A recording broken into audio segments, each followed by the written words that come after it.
Bienvenue pour cette nouvelle vidéo, j'espère que vous allez bien, moi ça va nickel.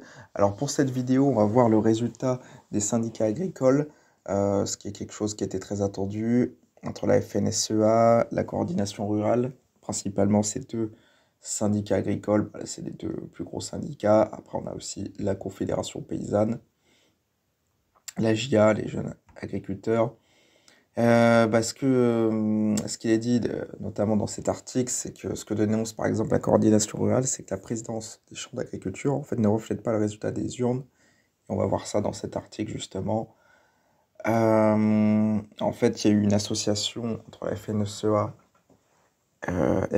Jeunes Agriculteurs, avec la Confédération paysanne pour être en tête. Parce que la FNSEA, en termes de voix, était un petit peu en dessous de 50%. Ils étaient peut-être aux alentours de 48-49% des voix.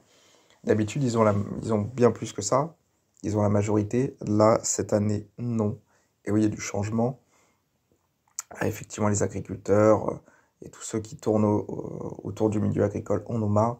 Et juste, j'aimerais préciser, c'est que ce vote, c'est non seulement les agriculteurs, les propriétaires fonciers, mais on a également tout ce qui est MSA, on a les coopératives agricoles, on a les salariés agricoles. Donc il y a quand même pas mal de monde, c'est pas uniquement le vote des agriculteurs, mais également tous ceux tout l'écosystème, tous les partenaires, on va dire, des agriculteurs. Donc c'est agriculteurs plus leurs partenaires qui ont le droit de voter. Donc, il y a eu une alliance entre la FNSEA, les jeunes agriculteurs et la Confédération paysanne pour garder le contrôle de 80% des chambres d'agriculture. Il est dit également qu'en janvier, il y a eu 2 200 000 personnes du monde agricole qui auraient été appelées aux urnes.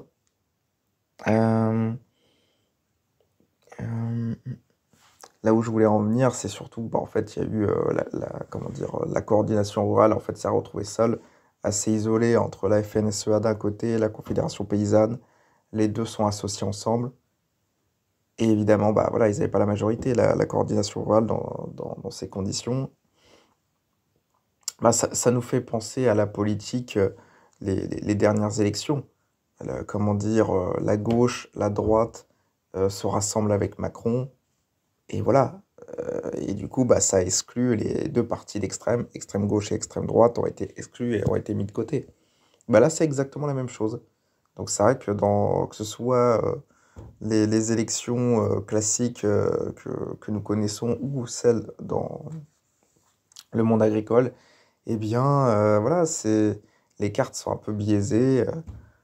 La dernière fois, c'est surtout le Rassemblement national qui en a pâti. Là, cette fois-ci, c'est la coordination rurale. Bon, voilà, donc c'est vrai que voter, c'est quand même biaisé, quoi, au final. Alors après, la coordination rurale a quand même eu 30% des votes, donc ce qui est quand même pas rien, c'est une belle augmentation. Ils ont quand même fait un bond en avant. La Confédération paysanne a quand même fait 20%. C'est 21%, pour être exact, c'est quand même beaucoup. Ce que dénonce également la coordination rurale, c'est qu'il y a eu des pressions. Ils disent que la présidence a été volée à la CR par l'alliance FNSEA Jeunes Agriculteurs. Ouais, bon, après, je vais pas trop rentrer dans le détail, mais bon, on sait très bien ce que c'est qu'une élection qui peut être biaisée. On a l'habitude avec ce qu'on a vu ces 7 dernières années. Hein. Je pense que vous avez très bien compris. Je dis pas forcément tout ce que je veux non plus, parce que bon, quand même, on est sur YouTube, faut faire attention, vous le savez. Bon, j'en dis pas plus. Non, mais c'est vrai que moi, à titre personnel, je trouve que c'est dommage parce que, avec quand même 30% des voix, c'est quand même dommage que la coordination rurale n'ait pas plus d'impact. Bon, ils ont amélioré, mais c'est vrai que ça aurait mérité quand même qu'ils arrivent jusqu'à renverser. Pourquoi ils auraient fait une alliance, ils auraient arrivé à s'associer avec la Confédération paysanne, ils auraient pu renverser la FNSEA, par exemple. Donc bon, ça aurait été Mais les gens, enfin en France, on n'aime pas le changement, on n'aime pas, le changement fait peur. Donc c'est pas quelque chose qu'on aura tout de suite, tout de suite. On a eu la FNSEA depuis toujours, et c'est pas prêt de changer, quoi. C'est un peu... Bon, après, il faut qu'il y ait toujours des contrepoids, des contre-pouvoirs.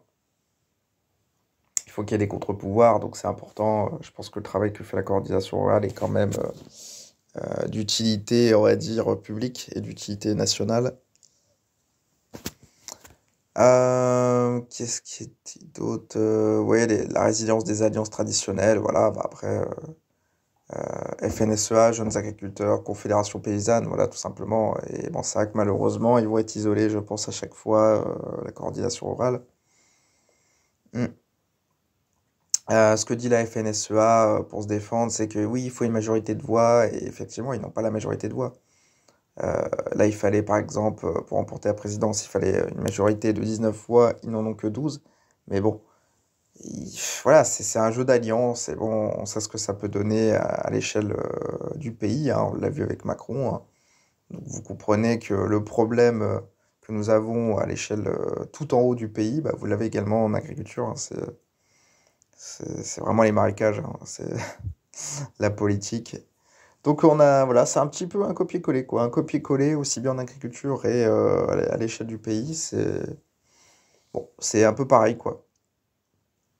Force à tous ceux qui sont de la coordination rurale, tous ceux qui soutiennent la coordination rurale. Bon, après, évidemment, voilà, que ce soit FNSEA, coordination rurale, on est quand même, on gravite tous enfin, autour de l'agriculture. Donc évidemment, voilà, c'est de notre intérêt national que l'agriculture française se porte bien. Donc il faut pas non plus qu'on se tire dessus. Pas non plus qu'on se tire dessus, hein. Il faut quand même qu'on se rassemble. Euh, En tout cas, mettez-moi en commentaire ce que vous en avez pensé. J'aimerais bien votre avis. Mettez un like parce que pour que la vidéo soit vue par le plus grand nombre. Hein, vous le savez, en ce moment, c'est vrai que je ne fais pas trop de vues, donc je fais beaucoup moins de vues que d'habitude. Donc chaque like est extrêmement important. Et sur ce, je vous dis ciao ciao pour une nouvelle vidéo.